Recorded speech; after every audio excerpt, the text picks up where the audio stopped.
Margaretta Eagar was an Irishwoman, who served as a nanny to the four daughters of Emperor Nicholas II, and Empress Alexandra of Russia, from 1898 to 1904. In 1906, she wrote a memoir, entitled 6 Years at the Russian Court, about her time with the family. The following are excerpts from her reminisces from the young Grand Duchess Olga, taken from her memoirs.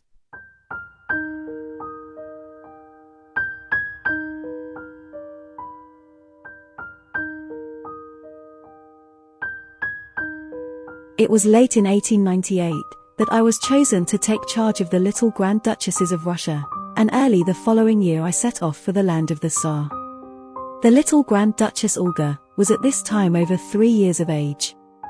She was a very fine child, and had large blue-grey eyes, and long golden curls.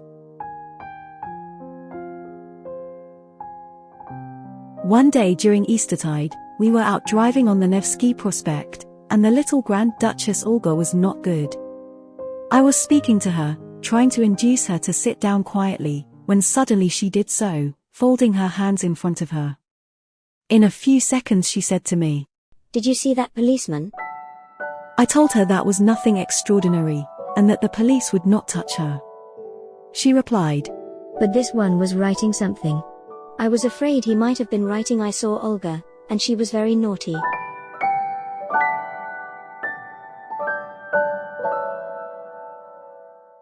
I explained that this was very unlikely, and she reminded me rather reproachfully, that one day some time before, she had seen a drunken woman arrested in the street, and had wished me to tell the police not to hurt her. I had refused to interfere, saying that the woman was naughty, and the police quite right in taking her. I now explained that one had to be quite big and very naughty indeed, before the police would take one to prison. On returning home, she made particular inquiries as to whether a policeman had come while she was out. When she went to see her parents that afternoon, she recounted the whole story to her father, telling him that I said it was quite possible to live without going to prison. She then asked her father if he had ever been a prisoner. The emperor answered that he had never been quite naughty enough to go to prison. Her remark then was, "How very good you must have been too."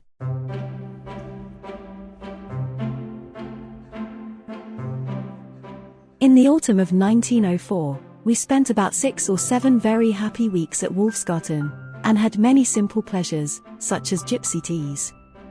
We went twice to Darmstadt, took tea at the palace, and went shopping with the children.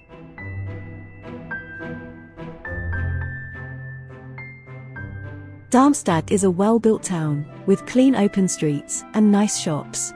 We took the children to a toy shop, and they were told that they might choose what they liked for themselves, and also for relations and friends at home. Olga looked at the things, and finally chose the very smallest she could find, and said politely, "Thank you very much." Vainly the shop people showed her more attractive toys. She always replied, "No, thank you, I don't want to take it." I took her on one side, and asked her why she would not buy the toys. I said that the people would be very sad if she would not take more, and that she could not leave the shop without buying more. So she said, "But the beautiful toys belong to some other little girls, I am sure. And think how sad they would be if they came home and found we had taken them while they were out." The Grand Duchesses Olga and Tatiana were fond of listening to stories. On one occasion, Tatiana told Olga a story, the end of which was as follows: "So my little girl and my niece went into the wood, and a big wolf ate my little girl, so she went to heaven." Olga was horrified at such theology, and she said, "She could not have gone to heaven, because the wolf ate her, and God does not allow wolves to go to heaven. She is walking about the wood inside the wolf." The other child calmly accepted this wonderful correction. I found I had to be very careful in telling them stories.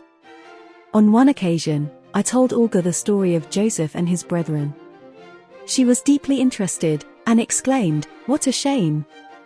I said, yes, it was indeed a terrible shame for them, to be so jealous and so cruel to their young brother. She exclaimed, "I mean, it was a shame of the father. Joseph was not the eldest, and the beautiful coat should have been given to the eldest son. The other brothers knew that, and perhaps that was why they put him in the pit." Explanations were useless. All her sympathies were given to Reuben.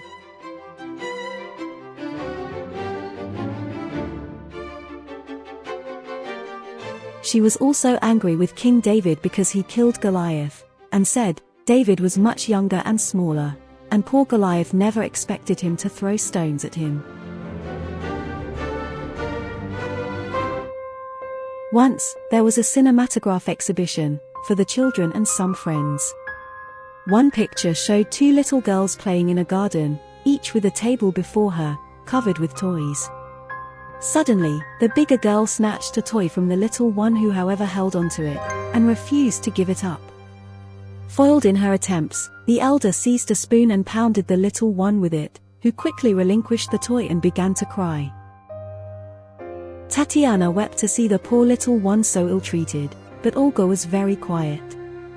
After the exhibition was over, she said, I can't think that we saw the whole of that picture. I said I hoped the end of it was that the naughty big sister was well punished, adding that I thought we had seen quite enough, as I had no wish to see anything more of such a naughty girl.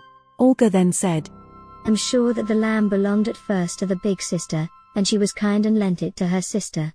Then she wanted it back, and the little sister would not give it up, so she had to beat her.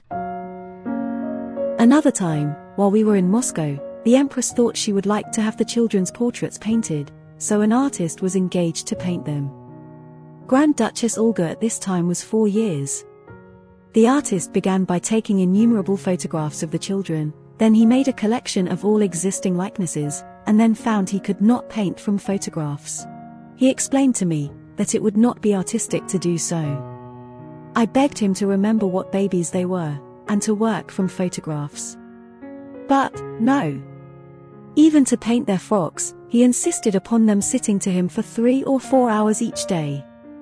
Of course, the poor children got very impatient, and one day the little Grand Duchess Olga lost her temper, and said to the artist, You are a very ugly man, and I don't like you a bit. To my amazement, he was exceedingly displeased, and replied, You are the first lady who has ever said I was ugly, and moreover, I'm not a man, I'm a gentleman. He could not understand why I laughed.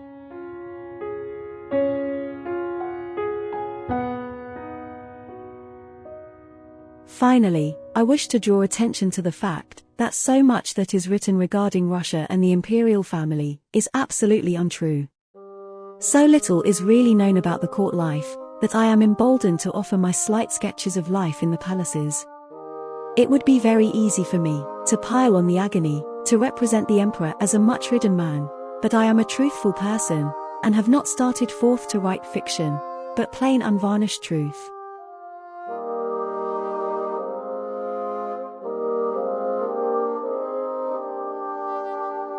In later years, Margaretta Eagar ran a boarding house. She died in a nursing home in 1936, at the age of 73. Family members stated that she remained haunted by the brutal murder of the Romanov family for the rest of her life.